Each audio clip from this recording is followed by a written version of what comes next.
29th April. I'm grateful to be alive. And it's Geoff Chris back with the madness this time. Look at him. That's where he goes. And we've got all kinds of shit. We got a new ball this week. This is the Champions League final ball. Adidas. Istanbul. Get rid of it. So, other than that, we have two twerps to review. I am fully tegmented, so you're going to have to put up with me for probably quite a long time. And in the meantime, we're going to have a look at these guys. This is a comparison video between two top-notch shitters. And by that I mean high-quality shit pieces that aren't that expensive. And the first one of them is the lesser known, well, more well known, Seiko SRPE. What's wrong with the fucking focus, bros? There we go. SRPE93K1. This is the replacement for the SRPE777. And it is a Jolf, or turtle in the English language dialect, and this watch retails at 379 British zlotys, or 476 American shekels, and it's available to Mr. June prices on eBosha auctions, mint condition at 244 PLN, or 306 American reals. So that's what you can expect to pay. Don't pay the full price, because you'd be a cunt. That's what I'm talking about, everybody. But in the meantime, let's see what we're comparing him to. And tonight we're comparing him to this other lovely watch, which is a bit more expensive. Get rid of the price. This is the SPB151, or the American reference, SBDC109. Mr. June price for this, well, let's give you the fucking real price. The English price at the moment, it was over £1,000, but now you can have this watch brand new on a bracelet for 844 British pounds. Fucked up shit, bros. But, and that translates to 1,061 American dollars. But Mr. June price for this on an eBay auction in mint condition was 581 British pounds. It's the 6105 homage watch. It's not an SLA033. Hopefully that'll be the next watch I feature, but it's still pretty good. So how do these two stack up against one another? You might ask. Did you ask? Nobody asked. Nobody fucking cares. But I'm going to tell you how they stack up. And this one, of course, is the Jolf, or turtle. It's a 45mm behemoth with a 22mm lug width and a very short 48mm lug-to-lug. Drilled lugs, polished flanks, and a thick bezel are featured here. It's 13mm thick, but it wears extremely small. And let's just get the doxer out of the way and put the wrist shots on at the beginning of the video, because everybody skips to the wrist shots. I'm putting it on my right naggastek, which is Polish for wrist. You fucking dickheads. But I will put it on there. And bear in mind, on this particular piece, I was quite confused by the length of the strap, because I have a 7.5-inch wrist, and this strap is long enough for somebody with a 10-inch wrist, or naggastek. But pay that no mind. The bellows are flowing. Look at him on the wrist. Doesn't he wear well? And let's hear his clickety-clackety. It is better than my 773 but you can. This is a lower end Seiko, so not bad, and quite nice. Aluminium insert is featured. Loom pip at 12. Indices are not applied.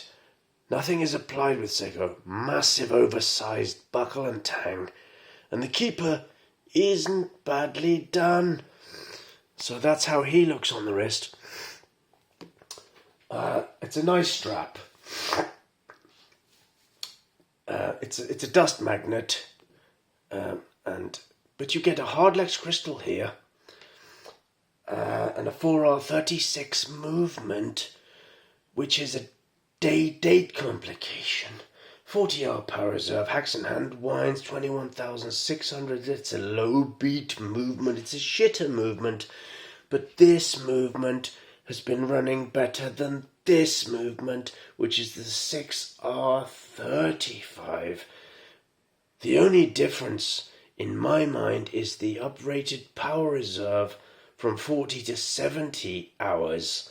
Other than that, in my experience, and I've had a lot of experience of Seiko watches, the accuracy is better here on this particular one than this one, which you wouldn't believe.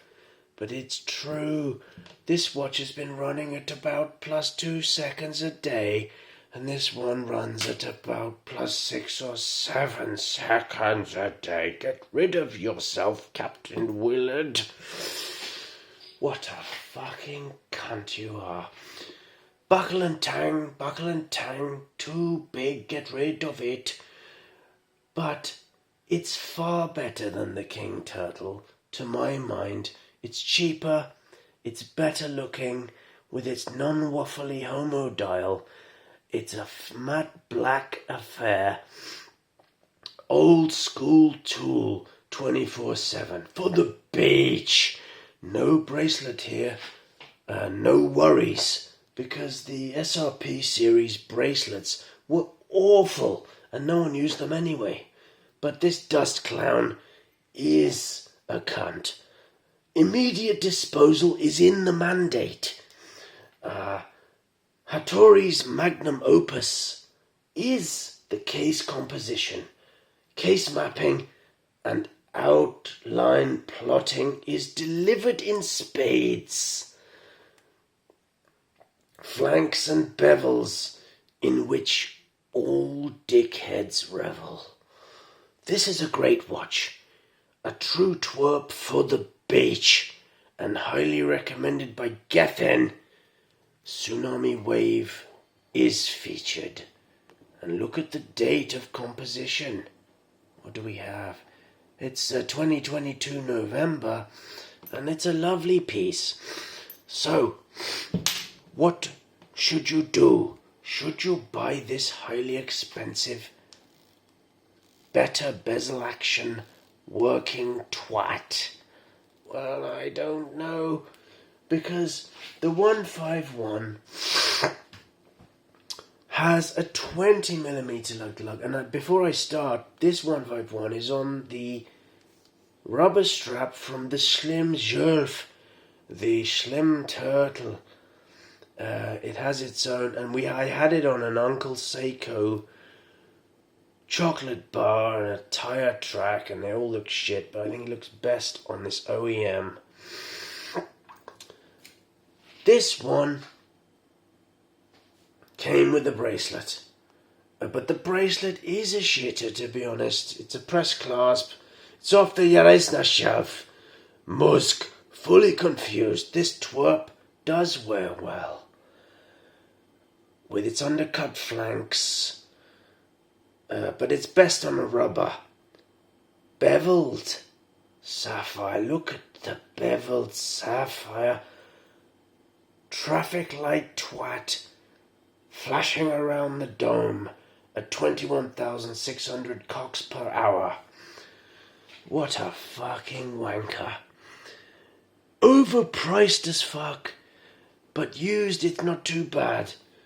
And if you have the money, if you don't have the money for an SLA033, then maybe you could afford this. And if not, Maybe you're too faggy for that. Then the SRPE93 will accept your pathetic plebeian quest. So there's something for everyone here, and at all levels, they really are great. And the difference between these two, in terms of price, this one is out of the window. I mean, it's a fucking joke. I mean, it's got a slightly bigger power reserve and a sapphire crystal. They've both got aluminium bezels.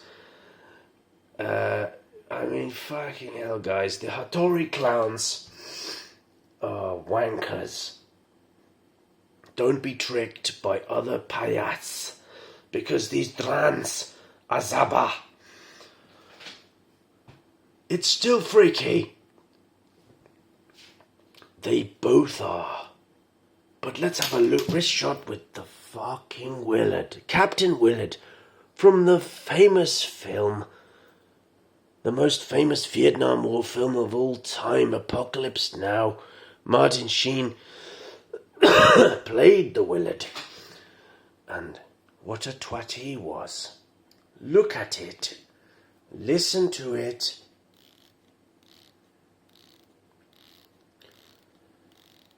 As you can see, the 6R35 is slowly turning around.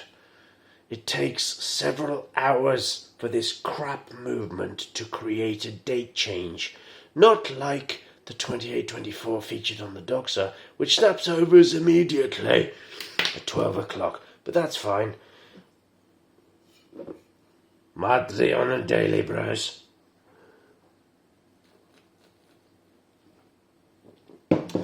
So what do we fucking think about these two cunts?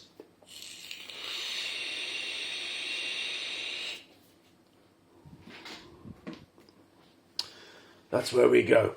So next up will be the loom show before Geffen goes to bed, because I think I've had quite enough of this. And on the downside of the Swiss testes, we will see the patheticism of Superluminova or BGW9 or whatever it is, painted on thin. Here we go, guys. The diaspora of loom, moving from continent to continent to avoid being incontinent. Shut the fuck up and kill yourselves. Look at that. Jolf versus Willard. Not much in it, to be fair. I would say Willard is winning, but for more than double the price, I'm not that convinced. Look at the state of this Swiss faggot. He looks like a true homo, probably living in Tranisbury City, and hoping to be killed.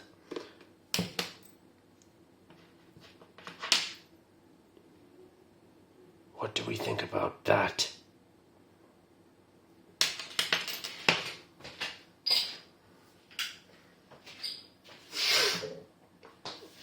Geff Chris is done. The video is over.